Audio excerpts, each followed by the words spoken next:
Today we are doing brisket, and not just any brisket. We're gonna be making tacos out of this brisket. Now, when it comes to brisket, over the past couple of years, I've done it the same every single time. Salt, pepper, garlic powder, and I wanna try something new. So I got this awesome seasoning that I made, which I'm gonna show you guys in a minute, but the smell is phenomenal. So I pulled out my offset, my little Char Griller Smokin Champ, and it's doing its thing. I got smoke rolling. It's up to temp, holding temp perfectly at 250 degrees. So since today is all about tacos, we're gonna be doing a collaboration. Me and a couple of other buddies that do YouTube. Anybody can join, to be honest. Just post Instagram, Facebook, YouTube, wherever. Just hashtag tacos are life. Now, if you follow the channel by now, you already know I love tacos. So no further ado, let's get into the recipe. Here I have you a Walmart choice grade brisket. Now I just wanted to show you, you know what? You guys, this is what you get with these briskets. You got some discoloration of the meat on the point area, and a lot of the fat was missing, so I went ahead and just removed all the fat. But we're gonna be making tacos out of this, so this is gonna be some good eats. By all means, don't let the looks, deceive you. Look at that flat. It's a nice flat. We're gonna get some good cuts out of that flat. Now, all we're gonna do is just season this up. I seasoned it with a homemade Mexican adobo seasoning. I use this on pork, chicken, beef, you name it. This is a phenomenal seasoning, and I'll actually leave the recipe with the recipe link. So we're gonna go ahead and just season that brisket up. We're gonna get a good packed seasoning on this brisket. This is a big piece of meat. Now, usually when I do just salt, pepper, and granulated garlic, usually that's mixture right there usually seasons up the brisket really well. Actually, in some points it feels a little salty. With this, it doesn't have as much salt as I would use that mixture, so we had to pack it on. So I'm gonna go ahead and put this brisket in the fridge. I'm gonna let this dry brine for 24 hours. The charcoal that we're gonna be using is Kingsford wood flavored charcoal. All it is briquettes with a little bit of wood slivers in there. This one has mesquite. It actually adds a good, nice flavor. It adds a nice smokiness to it. I love using this when I cook Mexican food or any other Mexican dishes. This is good with carne asada. But to get this smoker, all we need is a 3/4 of a chimney of charcoal to start it off. The initial start of using this smoker, I like to set up, which is called a minion method. Really all it is just a snake method, just a different version of it. So all it's gonna do is gonna be taking the light charcoal way at the left corner of your smoke box, and as a chain effect, it's just gonna gradually light those charcoals. This is a really good method. I like using it, using this smoker. And that first initial gets me about 2.5 to about 3 hours of cook time. I make sure to fill up the whole bottom, and I also put another layer right on top. Not as much, but just a nice little layer. Now take your lit charcoal and place it on the left side of the smoke box. That way you can get everything gradually going. Now I'm gonna pair this up with some pecan wood. You can use hickory also. And to be honest, since I'm making tacos out of this, I think next time I'm gonna try some cherry or apple.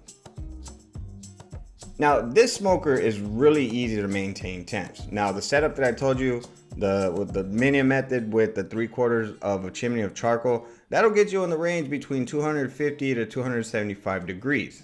Now, if you want to dial it down, you can open or close your vent on your smoke box. If you want it a little bit hotter, open it up. If you need to dial it down a little bit, go ahead and close up your vent, along with keeping your smokestack as open as possible. I try to keep the smokestack open. But if you have it running properly and you're in the right temperature, this is what the smoke should be looking like coming out of your smoker. Now, there is times where it's getting a little bit too cold in there, but I don't want to add any more charcoal or anything or open it up. What I'll do is I'll close the smokestack down, but that's very rare that I need to do that. But with the smokestack wide open and just adjusting the vent on the smoke box, you can dial it in exactly at 250 degrees. Now that our temps are dialed in, and I do have a water pan full of water and a drip pan right underneath that brisket, we're gonna go ahead and put our brisket on there, and we're not gonna touch this for 3 hours. We're gonna let it sit there and closed up for 3 straight hours. We're gonna get some good smoke on there, and we're gonna come back and check on the bark. After your 3rd hour, you want to feel the bark. You want to make sure that none of that seasoning comes off. And if it feels like it's not coming off, go ahead and give it a spray. Now, when it comes to spraying, I like to let that first 3 hours go so that way I could get the bark set on the brisket. But then after that, I do it about every hour. So do keep that in mind. That is a task that you're gonna need to do on this smoker. You're gonna wanna be able to spray it after every single hour, after the third hour. For this cook, I went ahead and used vinegar and beef broth, equal parts in this spray bottle. But usually when I do my other style of brisket, I like to use red wine and beef broth. Now from here out, we're gonna be monitoring the temperature, the internal temperature of the point and the flat. So you wanna put your thermometer probe in the thickest part of the point and flat, and we're gonna be monitoring things from there on out. Now another task that you're gonna have to do is you're gonna have to manage fire with this smoker. Now it's about an hour, sometimes it goes over an hour. Usually when I need to refuel, I'll add either a half of a chimney or 3/4 of a chimney, depending on how much is in there, and a couple wood chunks. And that's pretty much what I do every single hour. But there is limitations on this smoke box.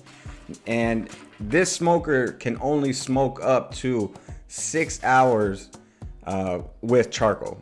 I've gotten better results with wood splits and lump charcoal, but 6 hours using just charcoal is what it's gonna give you. So we'll finish this off with a couple chunks of wood and we'll close it all up. After about 5.5 hours, you're gonna start noticing that your temperatures are just not gonna be able to get up there. So the reason why is because it's full of ash. So what we're gonna do is we're gonna just take it out and just dump it all out, and we're gonna start from scratch. That's the only downfall about this smoker is using charcoal, it clogs up around 6 hours. So just fill it up with another 3/4 of a chimney of charcoal and a couple of wood chunks. After 6 hours, this is what the bark looked like on the brisket, and we were already starting to get into the stall. It was temping about 144 degrees. After 8 hours, the brisket started developing a nice bark. It was getting nice and dark, and you've seen the mahogany color in the background. I mean, look at that bark. It was just looking beautiful. And you know what? It was almost ready to wrap. At 9 hours, the brisket hit 163. So it just got out of the stall. The bark looks fantastic. So we're gonna go ahead and wrap it. Since I'm using this for tacos, I'm gonna be doing this a little different. I went ahead and added some beef broth, 2 cups of beef broth, and I squeezed in 2 lemons. Now that lemon's gonna add a little bit of moisture, but that nice zesty flavor. So like I said, I'm making tacos out of this. So we're gonna get some of that good moisture in there, add some flavor to that brisket. And then we're gonna just wrap it up in some foil paper and this aluminum pan. And we're gonna just let it keep going until it hits 203 degrees. That is the degree mark that we are trying to go for. It's 163 at this moment. So close it up and let it do its thing. After about 12 hours, the brisket hit 203 degrees. And actually at this moment, it hit 204. So we're at the temperature that we're looking for, so we're gonna be removing it and we're gonna let it rest for 2 hours. Last year I did about 16 briskets, and I didn't get to eat every single one. I sold them, you know, I made them for other people. But what I've learned is actually letting your brisket rest. If you can let your brisket rest for 2 to 3 hours, by all means, you'll yield some great results. As long as you just follow this procedure, and let it rest for 2 to 3 hours, you're gonna have a wonderful brisket. Every single point on this flat, every cut from this flat was just phenomenal. And it's been like that for my past several briskets. You just gotta practice. That's really all it takes. I mean, once you get used to the cut, it becomes easier and easier the more you do it. I mean, look at this piece right here. It's just beautiful. You got a nice deep smoke ring, and it's real juicy and very tender. You know, it's all about practice. And then, you know, you get that money shot. Look at that. Just juices flowing, but practice is key. We are making tacos with this. So, you know, like I said, it had a beautiful flat. So we're gonna get a bunch of that flat meat. And then, you know, and some of the other tacos I actually did it with some burnt ends. It was phenomenal. Those burnt ends are awesome. But all we're gonna do is we're gonna pair it with a salsa verde with some avocado in there, and this is one of my favorite salsas right here. I'll actually leave the video at the end of this video to show you where I made that. It was a shrimp taco video that I paired it up with, and all we added was just some cilantro and onion with a little bit of lime. But this is a menu item that I'm actually gonna think about. I'm thinking about putting it on my food trailer. So Cheers, y'all. You already know what's in it. Let's get it.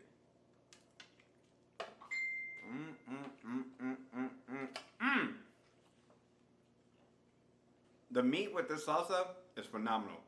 I got the lemon juice in there, onion, cilantro, and just that salsa verde with avocado. That is delicious. You guys gotta try this. For the rub, I'll leave the link in the video descriptions. That way you can check that rub out. It's a phenomenal rub. It's a little spicy, but it's got a lot of flavor. Really good stuff. And let your brisket dry brine. Let it dry brine for about a day. I do that for every single brisket I do, and it comes out fantastic. If you're new to my channel, consider hitting the subscribe button. That way you see future videos just like this. And by all means, please go check out the hashtag Tacos Are Life collaboration. All you gotta do is just go to your Google search or YouTube search and just Google hashtag Tacos Are Life. Got a bunch of awesome people, other YouTubers that are doing videos of tacos, and I'd like you guys to actually go check them out and see what kind of food they're making. Now y'all be beautiful and take care. I'm pretty sure there's a couple people that want to eat a couple tacos. No? Silence? Crickets? Oh yeah, he wanted to talk mess to They were just giving me a bunch of stuff right now. Now they want to eat. Now they don't want to eat all of a sudden?